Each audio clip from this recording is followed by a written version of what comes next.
ركز معايا كويس جدا عشان تعرف ملخص القصه. اعتبر اللي في النص ده اللي هو حازم اخويا، اعتبره هو ده شعب السودان، واللي على الشمال هو الرئيس، واللي على اليمين بلطجيه السودان اللي هم بيسموهم ايه، الجنجويد. تاني، اللي في النص شعب السودان وخصوصا منطقه دارفور، منطقه دارفور في غرب السودان، واللي على الشمال رئيس السودان لحد 2019 اللي هو اسمه عمر البشير، واللي على اليمين الجنجويد. غير متعلمين، لا عندهم دين ولا عندهم اخلاق، يعني مترميين كده ايه، بلطجيه. خلينا نسميهم بلطجيه لحد ما تفهم اكتر. طبعا الفيديو ده لانه كان متصور من زمان فكنا حاطين ورا صوره مهتز قبل ما نعرف حقيقته انه صحيح مطبلاتي ورخيص وكده يعني. المهم، الشعب السوداني في منطقه دارفور طول عمره كان مهمش اقتصاديا ومهمش سياسيا، فكان بيطالب بحقوقه. يا جماعه فين حقوقنا؟ عايزين ناكل، عايزين نشرب، الحقوق العاديه بتاعت بني ادمين الطبيعيين يعني. ولكن دايما كانوا مهمشين، ما كانش حد بيعبرهم. حاولوا كذا مره يوصلوا لاتفاق، ودايما كان عمر البشير بفساده مش عاوز يعبرهم ومش عاوز يديهم حقوقهم ومش عاوز يعمل لهم اي حاجه خالص. عمر البشير حس وقتها ان ده تهديد ليه ولحكمه ولاستقراره، وزي اي حاكم مستبد لا كان عايز لا يديهم حق ولا باطل، خصوصا انه كان راجل فاسد يعني. لحد ما جات له فكره وخد اكبر قرار شيطاني في تاريخ السودان. راح للجنجويد وقال لهم بما انكم يعني قاعدين في مناطق حدوديه قريب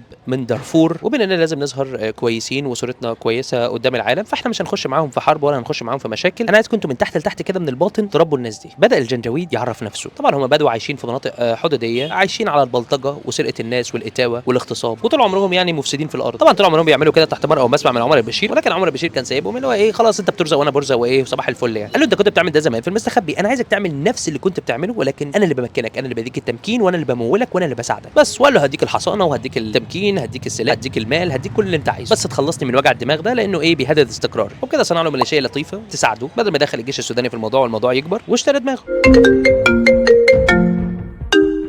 وقتها طبعا حصل صفقه بين الاتحاد الاوروبي وعمر البشير، قالوا له احنا هندعمك في مشروعك في دعم الجنجويد وهندعمك في اللي انت عايزه عشان وجع الدماغ اللي بيحصل لك يعني. وانت عارفين كده كده هم بيحبوا ايه، يولعوها اكتر يعني. وقصاد كده بيطلبوا من عمر البشير ان هو يحاول يتصرف في ملف اللاجئين، لان كان في لاجئين كتير بيطلعوا من السودان الى اوروبا. فقال له انت هتصرف في الناحيه دي، تخلص من موضوع اللاجئين، واحنا هندعمك ونديك اللي انت عايزه كمان عشان خاطر ايه، تدعم الجنجويد وتخلص من وجع الدماغ اللي بيحصل في دارفور يعني. وطبعا بما ان الغرب دخل والاتحاد الاوروبي دخل وحقوق الانسان وكلام من ده، لازم يغيروا بقى الاسماء اللي هي الايه اللي بتيجي في اذهان الناس ان هي اسماء ناس بلطجيه يعني. الجنجويد ده معروف ان هو دايما ايه، بلطجي في العالم كله، فهنغير اسمهم نسميهم ايه، خلاص يا جماعه احنا هنسميهم هيئه موثوقه معروفه معترف بيها وسموهم دال سين. طبعا انت فاهم انا بتكلم على ايه ومش هقدر اقول الاسم عشان الفيديو، وتسموا من هنا دال سين. وجي عمر البشير عين حميدتي واحد منهم يبقى رئيس دال سين، واعترف بيهم عمر البشير وزي الفل. طبعا اول ما اعترف بيه مش عايز احكي لك على كم الجزرات اللي حصلت وقتها، طار فيهم حوالي 600 الف بني ادم بابشع الطرق اللي ممكن تتخيلها. بعدها الشعب السوداني كله قرر يثور على حكم البشير، وكالعاده تهديد الاوضاع والايهام الناس ان الثوره نجحت وحصل تغيير وكلام من ده. اتشالت راس واتحطت راس ثانيه مكانها تخدم نفس الاجنده. اتشال عمر البشير واتحط مين، البرهان، وكانه هو بقى الرئيس اللي جاي من الثوره والكلام ده كله. في حاله عدم الاستقرار ده طبعا مين اللي كان بيعمل يكبر ويتمدد وينتشر، دال سين. وقتها كان عمال بقى شغال برضه في البلطجه بتاعته، ولكن دلوقتي بقى بتمكين اكبر وبقى معاه اكتر ومعاه دعم اكبر، وابتدى بقى يشتغل في بيزنس الذهب ويبيعه لروسيا ويبيعه للامارات ويسرق من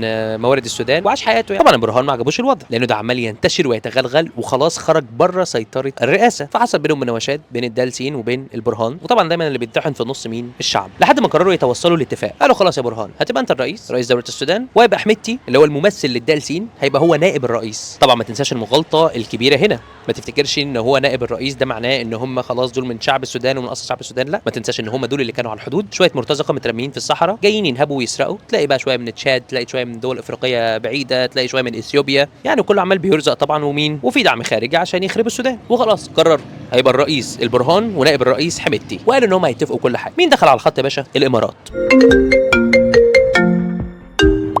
جت الامارات تسخن الدال سين وقالت لهم يعني انتوا جايين تحطوا ايديكم في ايد رئيس كمان تبقوا تحته، يعني انتوا كنتوا مستقلين وعايشين حياتكم بتسرقوا براحتكم وبتعملوا اللي انتوا عايزينه وليكوا سلطه وكان ممكن تحكموا السودان، تيجوا توافقوا كده بكل سهوله ان انت تبقى نائب الرئيس؟ انت هبل، انت يا ابني مش هتبطل الجهل اللي انت فيه ده ابدا. فقرر يتمرد الدال سين برئاسه حميدتي على القرار اللي حصل، وراح على البرهان فركش، قال له فركش من هنا. ومين اللي بيطحن في النص كالعاده، الشعب. مين بقى بيستفيد من المعركه دي كلها، الاتحاد الاوروبي، امريكا، روسيا، الامارات، وما زال الشعب بيطحن في النص. ولكن دلوقتي طبعا ظهرت القيادات الشريفه في الجيش السوداني وبيحاولوا يتصدوا لحميدتي. اتمنى تكون ركزت في كل كلمه انا قلتها، اتمنى تكون فاهم الوضع بيحصل ازاي، اتمنى تفهم ان دي مش حرب بين اتنين، حرب مدعومه من بره، دي مش حرب اهليه لانهم مش شعب جاهل. شعب السودان شعب مثقف ومتعلم وشعب راقي وشعب جميل، منهم اخواتنا ومنهم اهلنا ومنهم قرايبنا. لو دورت في عيلتك انا متاكد انك هتلاقي فيه حد اصله من السودان. ما ينفعش ننفصل شعوريا عنهم، ما ينفعش ما نحسش بيهم، دول اخواتك في الدين، هتسال عنهم. ساعدهم بنشر الوعي بالدعاء وشوف هتقدر تعمل ايه. حاول تتحمل المسؤوليه.